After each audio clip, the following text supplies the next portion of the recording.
Hi everyone, this is the beginning of a series of videos that will focus on your understanding of vital signs. Vital signs like your blood pressure, your temperature, your pulse or heart rate, and respiration or breathing rate. In this video, I will have a brief description of vital signs and symptoms, followed by blood pressure measurement assessment, or what can we make of our blood pressure measurement when our blood pressure is too high, too low, and we're not feeling well. What do we make of those measurements? And how can we use those measurements to make us healthy and well? I'll be discussing that in this video. I'll be right back.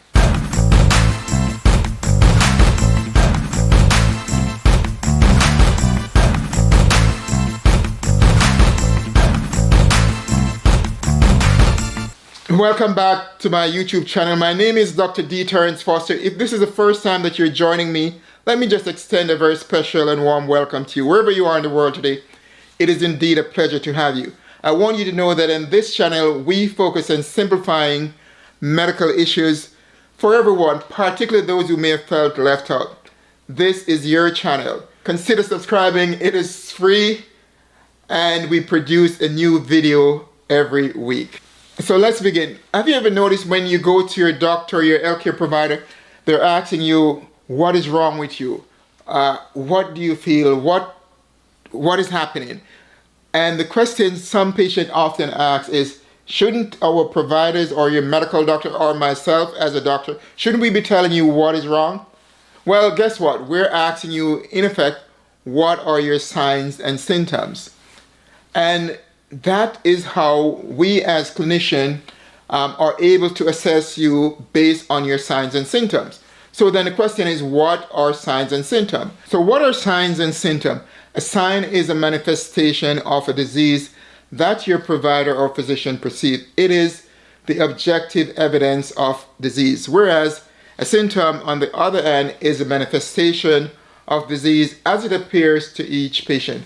For example, if a patient complains of headache or back pain, that's a symptom. Or if they just say they're feeling weak, or doc, I'm feeling weak, that is a symptom. It's hard to put an accurate objective number or to measure that accurately in an objective way.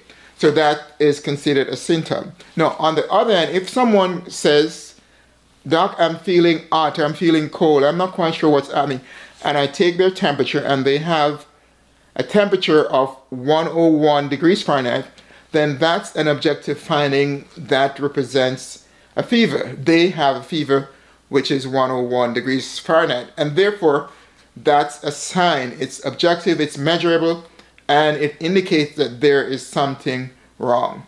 Now, it doesn't always mean something is wrong, but it's objective, and therefore it is considered a sign. Now, signs and symptoms can be further validated by lab tests or imaging studies such as X-rays or MRI or CAT scan or EKG. So for example, if someone shows up to their doctor and says, doc, I'm having this pain in my knee, and an X-ray is ordered and it is observed that, well, there's a fracture involving one of the bones of the knee, then that symptom is now validated by the presence of an objective findings. So now we could see the signs of what's there. Or if someone comes in and they have, say, chest pain and an EKG that is done, and that EKG reveals that this patient has a heart attack, then that is now a symptom which has been validated by an objective finding. In this case, the EKG. Now, there's a difference between signs and symptoms and vital sign. So these should not be confused. Now, have you ever wondered, whenever you go to the doctor or to the hospital, there's always someone willing and able to take your vital signs. Or if you should have a procedure done, there's always someone who is taking your vital signs, not just once, but several times. And why is that? That is because vital signs are so important. And once you get that concept of vital signs and how they correlate with associated signs and symptoms of being healthy or not well, you're on your way to understanding how so many common illnesses and diseases affect us in so many different ways. So what are vital signs? Vital signs are measurements that are used to assess our body's functional status. when these are measured, they help to determine the general health and well-being of a person. They give insight into possible disease or wellness state, as well as show progression or recovery from disease processes. The normal range of vital signs will depend on many factors, such as the gender of the person, is a male or female, their age, their weight, or overall health condition. In general, there are 4 main vital signs. There's blood pressure, there's pulse or heart rate, and then there's body temperature and respiration or breathing rate. Now, there are 2 other, those are the 4 main ones. Now, there are 2 other that are frequently assessed sign, and you could put those in quotation. One is pain level, and this is usually referred to as the 5th vital sign. And then the next one is oxygen saturation, which is a measure of the percentage of oxygen in our body that is bound to hemoglobin, red cells in our body. Okay, let's talk blood pressure. Blood pressure is the force of blood pushing against the blood vessel walls.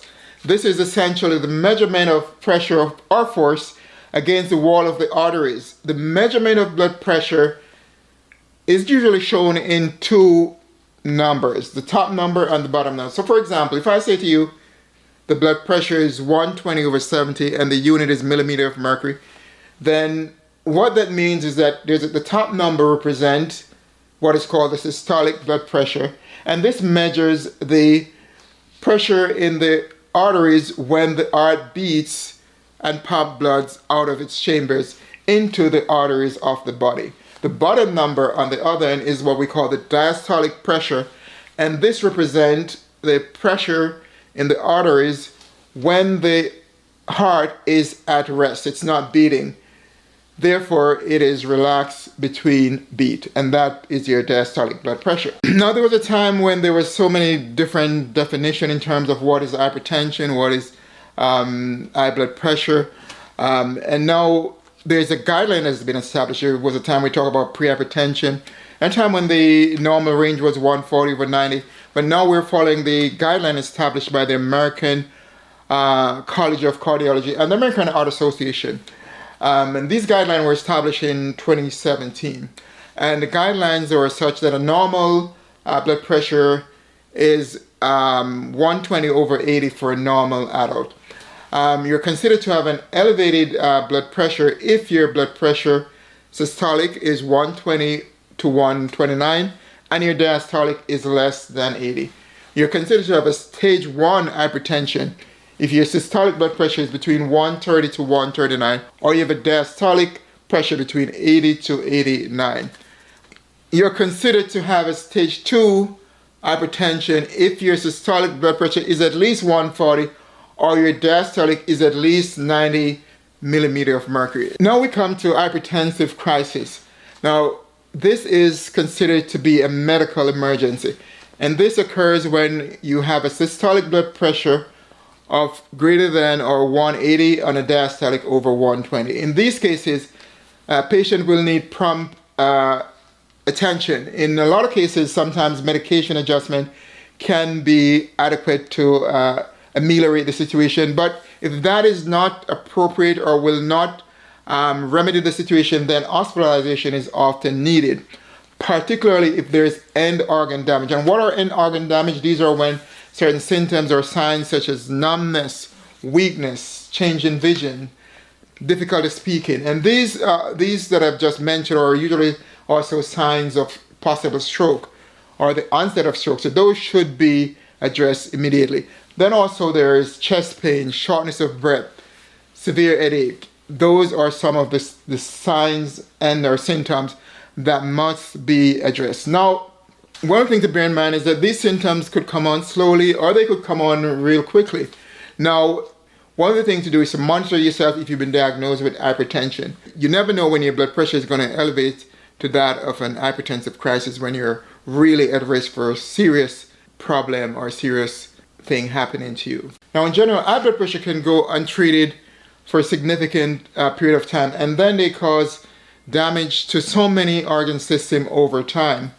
And, you could see problem like heart failure, stroke, arteriosclerosis, which is hardening of the arteries.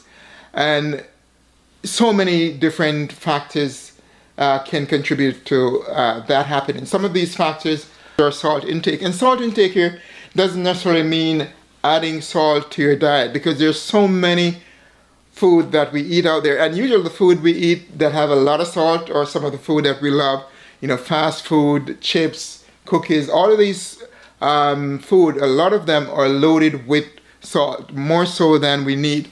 And then some of us will have the tendency to even add more salt.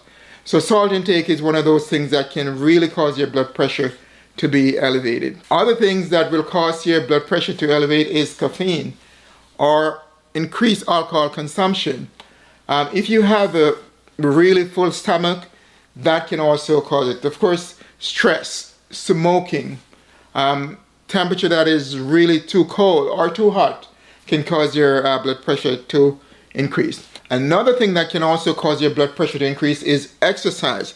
And this is really one that is really interesting, because a lot of times as clinicians and providers, we're always encouraging people to exercise. And we also, in most cases, tell people or warn people that before you start an exercise program, make sure that you're cleared by your providers or your physician. Because let's assume that you're out there and you're exercising and your blood pressure is already elevated.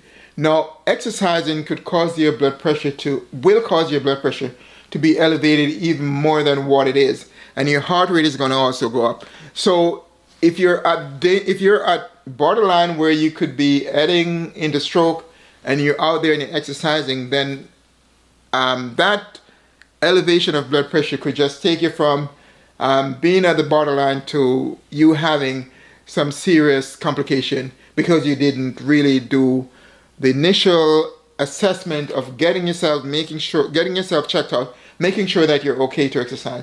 So it's important for you to, before you start any exercise program, it's very important that you have yourself cleared medically before you start any exercise program, because you don't want to have, for example, hypertension or have an underlying heart condition or whatever that is going to cause a precipitation of making your hypertension worse than it is. So be aware of that. The other thing that can cause blood pressure to be elevated is high pain level. And this is also one for those of us who are pain physicians like myself. Very often, those of us who are pain management specialists will see a patient, will come to our office and say, "Doc, I am experiencing hypertension because my pain level is high." And what we'll find out is that in so many of those cases, some of these patients will have a diagnosis of hypertension, but they're not adequately treated, or that some of them don't even know that they have hypertension. So one of the things as pain doctor, we have to sort through is to make that distinction or differentiate between when is this patient pain level when is it related to their hypertension, or is it an underlying condition of hypertension which need to be treated to ensure that they are in a much better position, rather than saying, okay, it's your pain level, here's more pain medication, because that will not solve the problem. So be aware of that. If you're a patient or you're a physician, then that is something that you should be aware of. One of the things to consider is that hypertension is often considered to be the silent killer. And the reason for that is that there's so many patients who are out there in the world with undiagnosed hypertension. They don't even know that their blood pressure is elevated. And the sad thing is that they have no symptoms. And because they have no symptoms and they feel fine and everything is great, then they just continue while their blood pressure sometimes is severely elevated. So be aware of that. Don't expect to necessarily have symptoms of high blood pressure, because for the vast majority of cases there is no symptom. It is generally in most cases an asymptomatic disease, in terms of you feeling headache, you feeling pain. These often occurs in hypertensive crisis rather than elevated blood pressure or severe hypertension. They usually do not have any significant symptoms. So be aware of the fact that A lot of cases with hypertension that are unknown, there will be no associated symptom of headache, nausea, all those things we describe in hypertensive crisis. These symptoms will not be found in routine or elevated or even severe hypertension. These symptoms will not be there. So don't expect to experience these symptoms. The goal here should be to monitor your blood pressure frequently and make sure that your blood pressure is not elevated. And if it is, make sure you get it properly treated. Now, the next thing I want to talk about is hypotension, and this is low blood pressure. Now, there's so many people out there who are living with a blood pressure of 90/60. And this is normal for them, and they're normal. Their blood pressure is normal, and they're normal. But for most people, the blood pressure normal, as I said, is 120/80. That is considered normal. Now, there's so many medical conditions that could lead to low blood pressure. Some of them are dehydration. Some is lack of appropriate nutrient in your diet. Certain medications, such as those for Parkinson's disease, depression, or erectile dysfunction, those can lead to hypotension. Certain medication that are used to treat hypertension can lead to hypotension, simply because patients are probably over-medicated. Sometimes it's heart problems. Sometimes heart is beating too fast, tachycardia, it's beating too slow, bradycardia, or they have endocrine problems such as thyroid disorder, or in some cases they may be anemic or have some sort of internal bleeding or blood loss from some source. Sometimes it could be a reaction to a medication or some allergic reaction. Sometimes it's pain level. And there's a host of things that are out there that can cause your blood pressure to be low. So be aware of those things.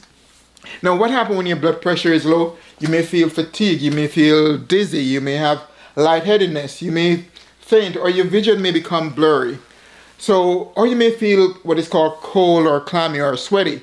That is also part of it.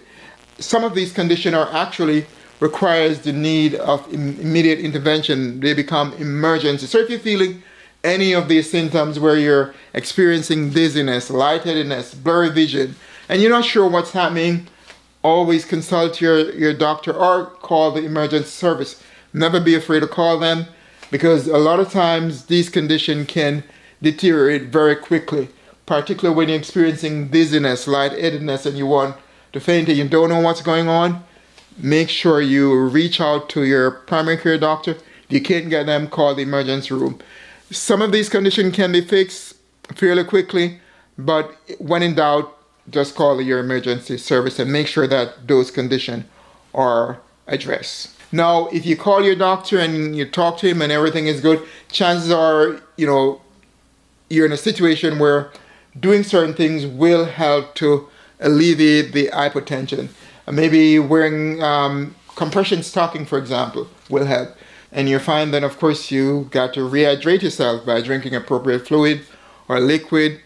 Drinking water or fluid will help to replenish some of your liquid if you're dehydrated. Now, eating right and proper diet will also improve your dehydration status. Now, breathing exercise, making sure that if you are getting up from a seated position or if you're laying down, you do so slowly so that your body will get time to adjust, particularly if you're older, because when you're older, your body doesn't adjust very quickly from one position to another, particularly from sitting down to standing, or from laying down to sitting up. Now let's talk about measurement of blood pressure.